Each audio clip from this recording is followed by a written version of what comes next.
মনে রেখো একটা কথা, যেদিন তোমার বিবাহ হবে সেদিন থেকে তুমি তোমার মাকে আর ভালোবাসতে পারবে না। যেদিন বউ বাড়িতে আসবে সেদিনই তোমার মাকে আর তুমি ভালোবাসতে পারবে না। পরিস্থিতি তোমার উল্টে যাবে। দিন যত যাবে পরিবেশ তত জটিল হবে। এক সময়ে মনে হবে এই মাটির উপরে সবচেয়ে বড় শত্রু আমার মা। আর তোমার মা যা বলে সবই উল্টা কথা বলে, উল্টা বলে, এই কথাও ঠিক। আরে টাকা দিয়েছো তুমি ফল খেতে, টাকাটি তোমার মা তোমার বড় বোনকে দিয়ে পাঠিয়ে দিয়েছে।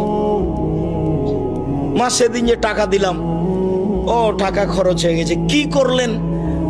টাকা তোর বড় বোনকে দিয়ে দিয়েছি। আরে আমি আপনাকে ফল খেতে দিলাম, টাকা দিলাম ফল খাওয়ার জন্য, আর আপনি টাকা দিয়ে দিলেন মানে? অবাক। আপনার ছেলে আর আপনার বড় ভাইয়ের বড় বোনের ছেলে এক জায়গাতে খেতে বসেছে, তো আপনার মা বড় মাছের টুকরা আপনার বোনের ছেলের পাতায় তুলে দিয়েছে। এইটা আপনার বউ দেখেছে এইবার রাতে।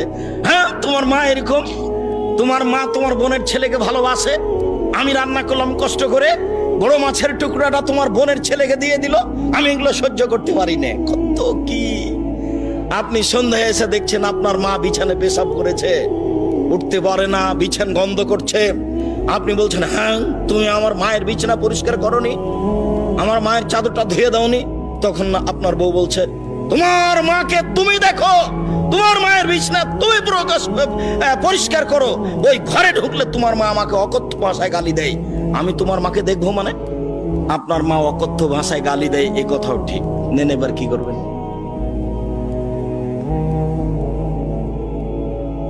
এত কিছু করার পরেও মা যে ঘরে থাকে সেই ঘরে তুমি জোরে হাঁটতে পাবা না। আমি বলি না, আল্লাহ বলেছে।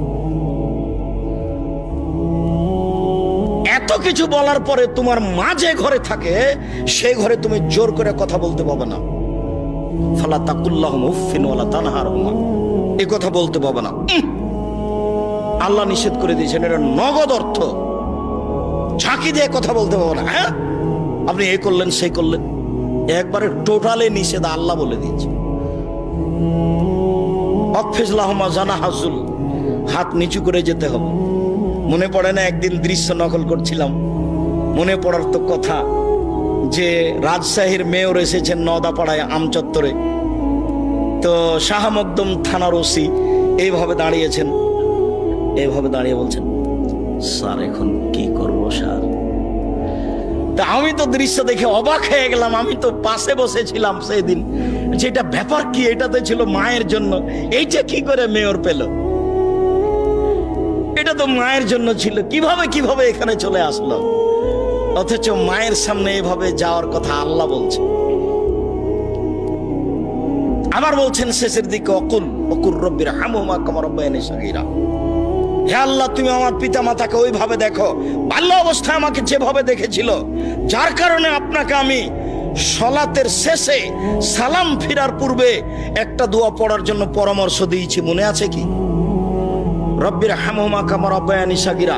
আর এটা যেন মনে থাকে, এর জন্য কি বলেছি বলেন তো দেখি?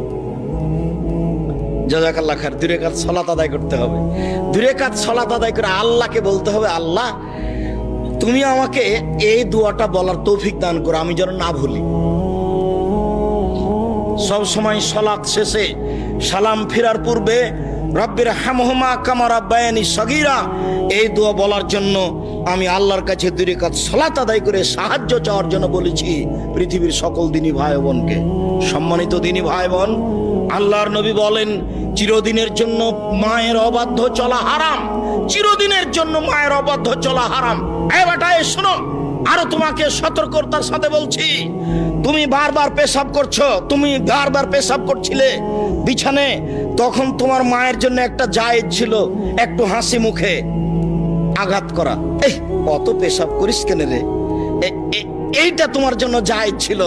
এখন তোমার মা তোমার কোলে, তোমার মাকে তুমি এইভাবে বলতে পারো না, কি যে করি, এত পেশাব কেমনে পরিষ্কার করি, হ্যাঁ কি যে করি, যখন তখন পেশাব করছে, এরকম কথা বলার সুযোগ নেই।